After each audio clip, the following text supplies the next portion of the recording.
Young Master Toby was 12 years old in 1910. He had gone on holiday with his father and her ladyship every year that he could remember, but he never enjoyed it. It seemed to him that a holiday should be designed with the wants of a child at least somewhat in mind.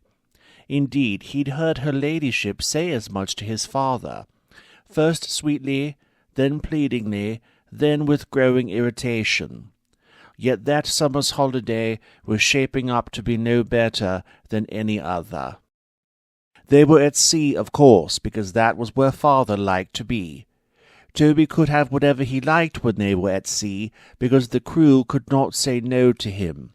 Yet this wasn't as fun as it should have been, because he had no one to share it with. Father and her ladyship took little notice of him most of the time. Father spent his days chatting with the captain or important men who came aboard and then left again. Her ladyship spent most of the time in her cabin, reading or looking out the window.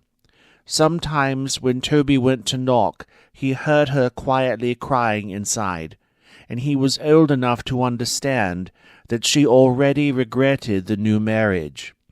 She'd gained a lifetime of financial security and a title, but at a high price. It took a year before Toby realized the reason he was drawn to her ladyship was because they were closer in age than any other people in father's world, even though he was a boy and she a grown lady. She could never be his mother, never replace her, but to his relief she hadn't tried. They never spoke about father except in the most abstract ways. What they did do was bond over her ladyship's drawing and painting. It was a passion they shared.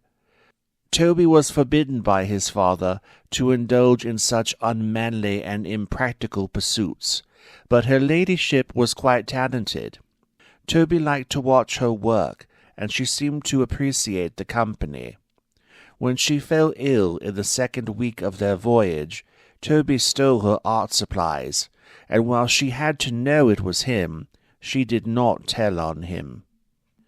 Toby liked the starkness, the tidiness of white, black, and red. He experimented. A red sky with a white ship and black smoke. The serious, professional faces of the black crew in their white uniforms, with their brilliant white smiles. An angry red slash was father's mouth. He drew the little red cakes from the captain's table that were unfamiliar, intriguing, and then he stole one. And he heard the men discussing the red leopard seen on a remote island in the Laccadive Sea. Father was excited. Panthera manticore, father said he would name it. A new and unknown species, ripe for documentation. Toby knew the legendary manticore from his books. The Persian said it was a red-skinned cat with a man's face. Absurd, yes, but perhaps there was a kernel of truth. A rare, reddish great cat, sighted long ago and then long forgotten. The Greeks knew the manticore, too. Father said the world would know it soon. He would prove the cat's existence by killing it and then dragging its carcass back to London. So that was the reason for their holiday. It explained the trip, father's mania, the comings and goings of unknown people who spoke expertly of geography and terrain and feline behavior, while Toby listened with interest from the dark. A red leopard. He'd seen a leopard at the London Zoo and been entranced by its beauty.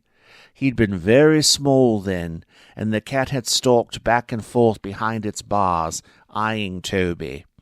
It had wanted to eat him. Toby had known it even as young as he was. Father had found it all great fun, and laughed at Toby's fear, but grew cross when Toby cried. Mother was still alive then. She slapped Father in the carriage, and they hardly spoke for a fortnight. It was the only time Toby could remember his mother striking back at Father. Oh God, how he missed her. The cat had been beautiful, though, and the thought of a red one was fascinating. Father was really quite well read, and Toby would have liked to talk to him about his excitement over the looming discovery, to share in it. He could see himself so easily, enjoying a cocoa while Father sat across from him, smoking his pipe around his big moustache, his eyes sparkling. Toby didn't know why Father kept him at arm's length the way he did.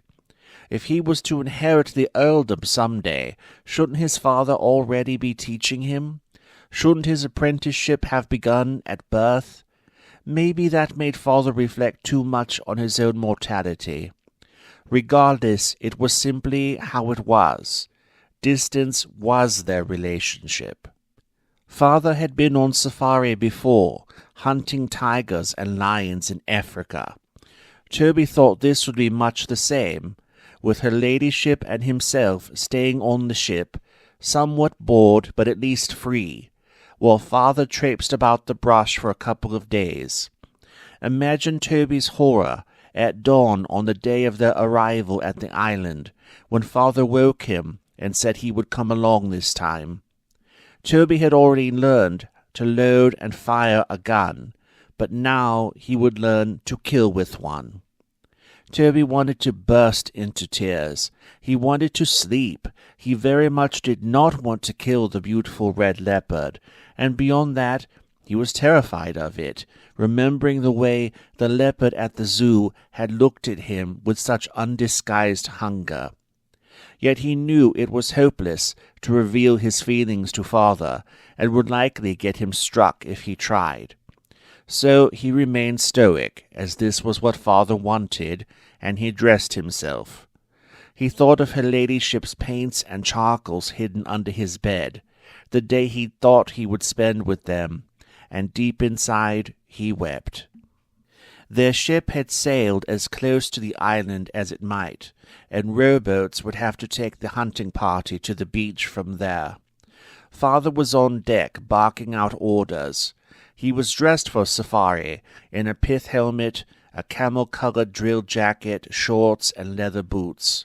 He wore a machete like a sword, and a canteen and other things. His moustache twitched, his dark eyes dancing, as he pointed and shouted.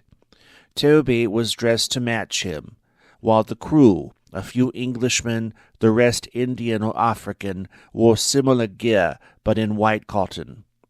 They had a group of 18 men in all, not including Toby. There were binoculars and small telescopes aplenty, waist belts, haversacks, and more.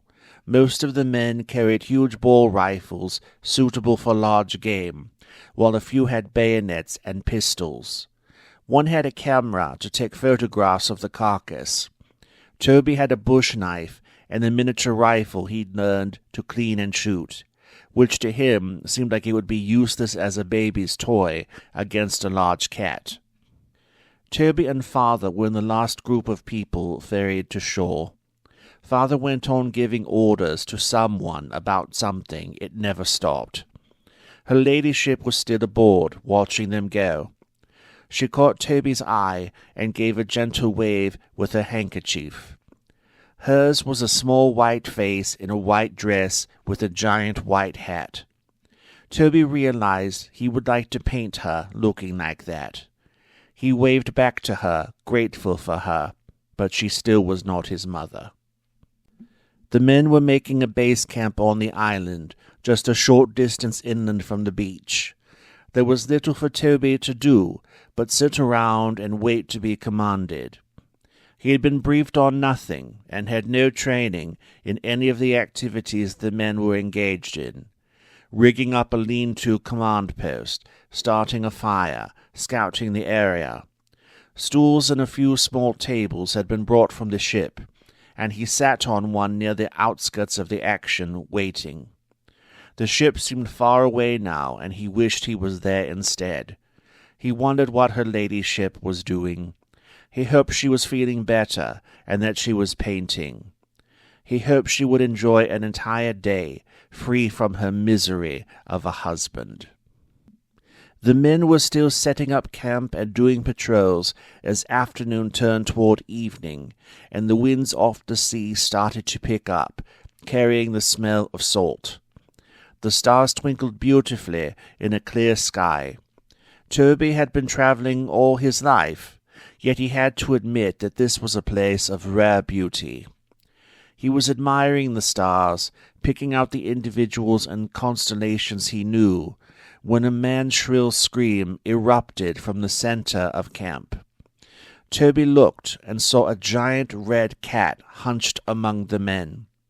It must have just leapt into the center of the men from the darkness of the nearby trees. Yes, it did indeed have the spotted coat of a leopard, though in a deep red rather than the tawny and golden hues of others of its kind. Beyond that, it was immense, more similar in size to an African lion or Siberian tiger. It appeared to have crushed one of the men, who lay sprawled underneath the leopard's immense paws, eyes open wide in shock, blood trickling from his mouth, his body completely still. The men who had guns at hand immediately drew them and began to fire on the cat. Those who did not lost themselves to their instincts and ran from the camp screaming, most into the darkness of the surrounding trees, some down the beach. Toby saw father sitting at a desk in the lean-to, a candle burning before him. He stood, grabbing a ball rifle, then looked around. He called something, Toby's name perhaps, but Toby couldn't hear him over the din, and he didn't have the courage to run across the fray to where father stood. Instead, Toby dove under the leaves of a large plant that was growing close to the ground and which was more than wide enough to conceal him. He curled up as small as he might, and he stayed there for a long time. He thought the men would chase the leopard away, or they would kill it, but he was wrong. The leopard forced the men to flee, all of them, and then it left itself, and Toby was alone. It was late in the night when Toby finally crawled out from under the plant. The camp was in shambles. The lean-to was knocked over, the candle extinguished in the sand. There were 6 dead men on the ground, the one who'd been crushed, plus 5 more, who'd been slashed and bitten to death. In the distance out on the dark sea, Toby could see their ship, lit against the night sky, nearby, yet impossibly and unreachably distant. But the small rowboats were still on the shore, meaning he hadn't been abandoned there, at least. Toby was terrified, having no way of knowing where the big cat had gone or where help could be found. He moved slowly through the ruined encampment, holding his miniature rifle in front of him more like a shield than a firearm. Slowly he approached the toppled lean-to, and there he found the remains of his father. It was a gruesome scene, and Toby looked away, his eyes clenched shut, the moment he realized what was before him.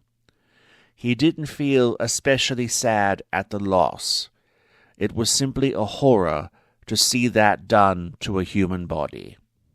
Then, from behind him, a voice said, "Hello there, boy." It was neither a clearly male nor female voice, and neither young nor old, and while its English was perfect, it carried a strong accent that reminded Toby of servants, officials, and tradesmen he'd met who spoke Hindi or Punjabi. Toby turned and saw the red leopard resting lazily on the sand just a few yards from him. Its position had been concealed by a cluster of barrels and crates. The cat yawned and licked its chops. It was indeed massive, with a tail perhaps twice as long as a tiger's. It tilted its head, looking at Toby in a very cat-like way, but its face was bizarre. While the overall structure was feline, it was deformed in a way that gave it an almost human-like appearance. The ears were those of a cat, but placed where a man's ears should be. The eyes were in the correct position, but they were like a man's eyes. The end of the nose was cat-like, but sat at the end of a human-like bridge, and the feline mouth had human-like lips. There were other oddities, and their cumulative effect was impossible not to see, though the specifics were sometimes difficult to pin down, especially when the observer was in shock and afraid, alone in the dark. Toby gasped, taking a half-step back from the leopard. The leopard said, "You needn't fear, boy. I do not eat children. It is unsporting." "You ate my father," Toby said flatly. It came out of him automatically, independent of any thought. He instantly felt foolish for saying it, as if he was begging for sympathy that he actually didn't want or need. "I apologize for that," said the leopard. "I meant to cause you no distress. I sought only to protect myself." It rose to a standing position, still looking at Toby with its human eyes. "I take on the knowing of those I consume," it said. "So I have seen your future. You will inherit all that belonged to your father, and before you know it, you shall be a man yourself. Never again shall anyone drag you to a place like this that you fear to go. And your stepmother will receive a pension he arranged for her, so she, too, will be free." The leopard took a step forward, and Toby shrunk against a toppled crate, shaking. His small rifle still extended before him. "Paint if it brings you pleasure," the leopard continued. "If you have a son of your own, remember the lessons of your childhood, and do not repeat them. You are only a cub, yet you were already wiser than your parent." "What are you?" Toby asked weakly, not lowering his weapon. "The only name given me is Panthera manticora," the creature replied. "Now, do you intend to kill me with that gun and take my corpse to London?" Toby shook his head meekly, suddenly feeling ashamed. "I do not," he said. "Good," said the creature, and it nodded like a man would nod. It looked off into the distance to where their ship could be seen. "I conversed only with you, child," it said. "I hope my words of what are to come can bring you comfort. But there is one difficult truth which you must accept." "What is that?" Toby asked. The cat flicked its lengthy tail and smiled. It said, "No one shall ever believe you if you tell them what you saw." With that it bounded into the trees. It was perhaps an hour later that the scattered survivors of the hunting party began to stumble back to the beach. Upon their return to the ship, her ladyship gave Toby a tight hug and a kiss on the cheek. "You are the Earl now, young man," she said, tears in her eyes. "Yes," Toby said, "and you are now free, dear lady." They spent most of the voyage back to England on deck, painting. Toby painted the red leopard. Her ladyship painted the sea.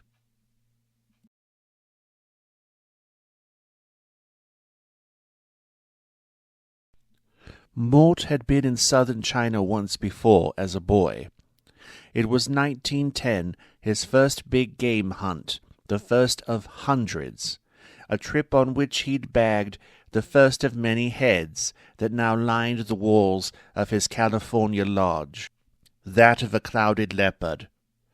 But it was when passing through a market, and a particular stall that sold various bits and bobs related to folk medicine, that he saw something that stopped him in his tracks.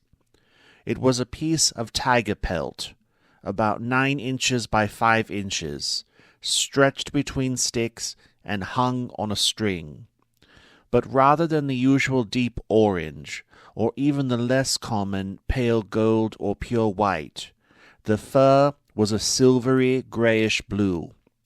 It was the same color as a Maltese cat, not a true blue, but the sort of in-between ghost of a color that looks like blue alongside brighter, warmer shades. In that instant, Mort stood transfixed, imagining how a single Maltese tiger would look blue as the sky surrounded by its orange contemporaries. Mort had immediately grabbed the arm of the shopkeeper, demanding to know the provenance of the strange pelt. The old man nodded, acknowledging the novelty, but explained the pelt was not for sale, that it was only one of a handful of samples known to exist. No one had ever captured a blue tiger, or produced a dead one or photographed one, but they had been seen alive in the high jungle, and bits of flesh like the one in his possession had been recovered from traps. This was the beginning of Mort's lifetime obsession with the blue tiger. He continued his travels around the world, South America, Africa, the Caucasus, India, Australia, always in pursuit of the largest, most deadly game. He'd amassed quite a reputation as a hunter, one who could handle anything. He'd built a physique to match, and paired with his good looks and natural charm, he'd become a star of some of the first documentaries to ever show these far-flung places to Western audiences. With a good amount of sensationalism for flavor, of course. And this, in turn, had helped him to amass the vast wealth which allowed him to go on more hunts, perpetuating the cycle, just as he liked it. But it could not go on forever. He was in his 40s now, and the world was inching toward war once again, which inevitably meant that certain places, people, markets, and sources of income would be closed to him. Beyond that, he had a bum elbow, a bad knee, and a road atlas worth of scars across his body. And while every minute had been worth it, he knew age would catch up with him. There would come a day when he could no longer charge through jungles or climb steep cliffsides. Time would run out, and he could not die without finding the blue tiger. So he returned to South China. The Japanese then had already begun to make things difficult for the locals. But being a rich, handsome Westerner with a mug recognized from movie posters could still open doors and win him a lot of favors. Everywhere he went, he told people, "I'm looking for the blue tigers of the mountain jungle for my next film." Some people had heard of the blue tiger. Most who had said they were a myth. But none of them had seen the proof that Mort had seen, so he did not let himself become discouraged. Finally, one of his many international contacts found a lead for him. It came from some backwater town near the Indo-Chinese border, not far from the jungle. The town was a slum, but it had a movie theater where Mort's films had been shown, and the locals were starstruck, wanting to meet him. They said they had news about the tiger. Mort could go down there, hear what they had to say, and then be joined by his friends about a week later for the hunt. Mort was dubious for a moment. It wouldn't be the first time someone exaggerated or outright lied to meet him. Yet he couldn't imagine these, rice farmers from the Chinese backcountry would be shameless autograph seekers like little girls from Anaheim would be. So he agreed to go. It took him a week to get there, transferring from boat to seaplane to bus and back again. But finally he arrived in a literal one-road town whose name he couldn't hope to pronounce. He'd shown up in a fine white linen suit, but wore his trademark safari hat from the films, the one with the flipped-up side. And the moment he stepped off the bus, he had a group of 3 people rushing toward him. 2 were beautiful young women, which was always a pleasure. The third was an old man, bald with a long grey beard. Mort presumed the old man was his contact. The 2 beautiful young women chatted to each other excitedly, blushing, as they admired Mort, then collected his few luggage items, to Mort's surprise and mild embarrassment. The old man nodded and said, in accented but otherwise perfect English, "My granddaughters are very excited to have you here, sir. Yours are among the few Western films we can get in this region. Very exciting." And he gave a slight bow. Thanks," Mort said, giving an awkward bow in exchange. "So you can put me up until my friends get here. It'll be about a week. I don't want to be a bother, but—" "It's no bother," the old man said, beaming. "We're honored to have a movie star as our guest. I know this village doesn't look like much, but I think you'll be pleased by the accommodations. Come." The 2 young women already had a head start, making their way toward a 3-story building that looked like a slum tenement. The old man walked behind them, and Mort followed. The exterior of the building didn't fill Mort with confidence, but he was shocked when he entered. He felt like he'd stepped onto a movie set. He found himself in some sort of parlor where the walls were painted red with intricate gold patterns. The furniture was small but tasteful, and the room was filled with tapestries, statues, gongs, and hanging plants. He was led to the top floor, to a room with a balcony, where the young women set down his suitcase. Though small, it was as lovely as any 5-star suite. It had a modern private bathroom, an expensive state-of-the-art radio, a typewriter, and a beautiful bedroom set that looked like it would belong in an imperial palace. Mort whistled. "Yeah, this'll do," he said to his host. Mort would come to learn that the place where he stayed was not a hotel, but a hostel. The old man and his granddaughters would put people up there for a substantial fee, people who were trying to move around without arousing the notice of the Japanese occupiers or the communist revolutionaries, or who were smuggling something, or maybe indulging in a hunt of questionable legality. It was a great way to make a living. The family wasn't doing anything expressly wrong, and there were always people who needed somewhere to hide for a while, no matter who was in charge. Mort and the old man would meet each evening to enjoy a meal prepared by the 2 granddaughters, who, it turned out, were excellent cooks. Over dinner, they'd discuss everything from politics to the movies. But Mort's favorite topic was the blue tiger.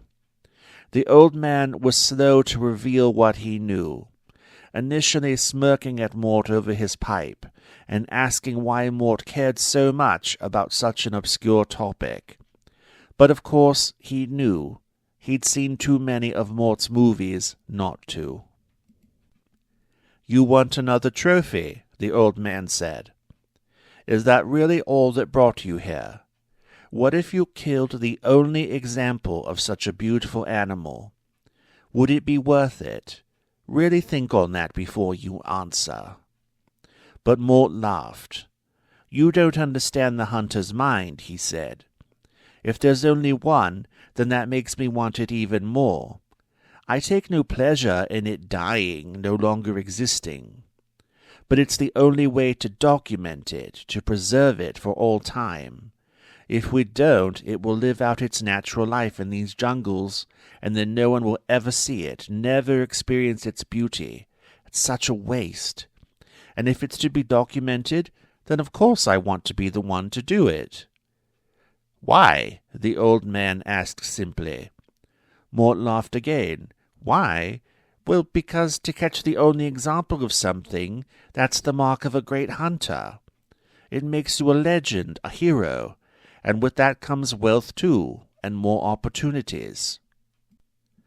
There were no clocks or calendars in the hostel, and so time seemed to move slowly. Each night Mort and the old man would meet. The old man would tell another story about the blue tiger, a reported sighting, a vague description of where approximately it was seen and what it was doing. More details about the colors of its coat and its eyes, and how remarkable it was.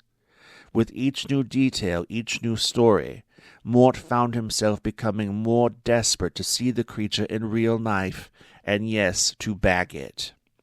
He would ask the old man to level with him. Did he really believe the blue tiger was real? And the old man would just smile and say, "Oh yes, oh yes." Then, one night, just a few days before Mort's hunting partners were scheduled to arrive, Mort told the old man the tale of his weeks-long battle against an old and massive Javan tiger, which he ultimately slew, and how it may have been the last of its kind. After dinner, the old man pulled Mort aside and said, "Come with me. There's something I want to show you." He led Mort into a part of the building that Mort had never entered before, as this was where the private apartments of the old man and his granddaughters were located. They passed by numerous rooms, a traditional Chinese sitting room, a small library, the old man's bedroom, even a space where the family watched Hollywood films on a projector. Finally, there was a heavy door with a large lock on a chain. The old man unlocked and opened the door. The space beyond was vast and dark. When Mort looked up, there was no ceiling, and he was staring at the moon and stars. He realized then where they were. This was a 2-story tenement building behind the one owned by the old man, but Mort could see now that it was merely a shell. That building was hollowed out, with no roof, no floors, just a large empty space exposed to the sky. But the space had been turned into a beautiful manicured garden. Even in the low light, Mort could make out different elevations, large white rocks and grass growing on them, sections of flowering plants, a small pond in the center, even the sounds of fish and birds. "This is incredible," Mort said, walking in a few steps. "Indeed," said the old man. "Please look around. Allow your eyes time to adjust." So Mort did. He walked up to the pond, and sure enough it was full of koi, the bottom lined with beautiful stones in all different colors. He could smell the sweet scents of many different flowers. Now he could also see bushes and shrubs that bore berries and fruit. Mort turned, looking back to the old man, who still stood by the entrance. The interior wall of the old tenement was such a stark contrast to the garden, with its crumbling masonry and graffiti in Asian script. "Did you make all of this?" Mort asked. The old man nodded, smiling. "Indeed, I did." "Why?" Mort asked. "A hobby? Just for your own enjoyment?" "Oh, no," the old man said, shaking his head. "Not for me, but for her." And he pointed behind Mort. Mort turned, and there, on a rock just above him, was a bamboo cage with its door open. And emerging from the cage was a blue tiger. Mort knew that it must be Maltese gray, rather than truly blue, but in the low evening light it looked like the same deep blue as the eastern sky during a sunset. The blue was just light enough for there to still be a strong contrast with the black stripes. The tiger looked down at Mort, licking its chops. Mort gasped and looked back to the old man. The old man said, "I'm sorry, friend. I had hoped to simply share this beautiful secret with you, but you would kill it, destroy it, and I cannot allow that. So instead, you will sustain it, feed it. I think that is only just. And your friends, if they come, they will follow you." Mort looked back at the tiger as it stared down at him. The tiger's eyes were like two polished topaz stones glittering in the low light. The tiger's tail flipped back and forth like a whip, like a metronome. Mort thought of the many scars across his torso and arms, the times when some wild beast had clawed him in its last bid to fight, to escape, to live another day. And he knew this time he would not win the battle. In a moment he would be conscious only of the biting and ripping of the blue tiger's teeth and claws. "My God," he whispered, "you are so beautiful." The tiger lowered itself into its pouncing posture, its eyes gleaming, a low growl rumbling in its chest. It leaped, and then it was on top of him.